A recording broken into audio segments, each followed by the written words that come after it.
ஓம் ஸ்ரீ குருப்யோ நமः.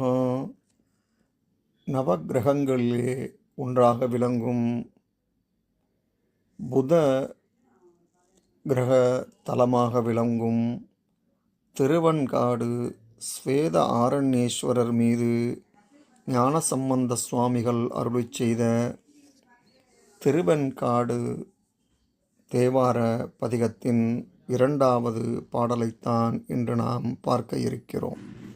இதனை பாராயணம் செய்வதால் குழந்தை பாக்கியம் உண்டாகும். மேலும் திருவெண்காடு திருத்தலத்தில் உள்ள முக்குல நீரில் மூழ்கி எழுந்து வழிபடுவோரை பேய்கள் அணுகாது, மகப்பேறு வாய்க்கும், நம் மன விருப்பங்கள் அனைத்தும் நிறைவேறும். வாருங்கள் இப்பொழுது அந்த பதிகத்தை பார்ப்போம். பேயடையா பிரிவெய்தும் பிள்ளையினோடுள்ளம் நினைவாயினவே வரம் பெறுவரையுற பெண்டா ஒன்றும் வேயன தோளுமை பங்கன் வெண்காட்டு மூக்குல நீர்தோய்வினையார்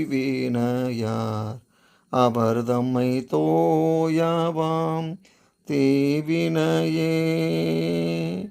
மூங்கில் போன்ற திரண்ட தோளினை உடைய உமையம்மை பங்கன் எழுந்து அருளியுள்ள திருவெண்காட்டை அடைந்து அங்குள்ள முக்குல நீரில் மூழ்கி எழுந்து வழிபடுவோரை பேய்கள் அணுகாது.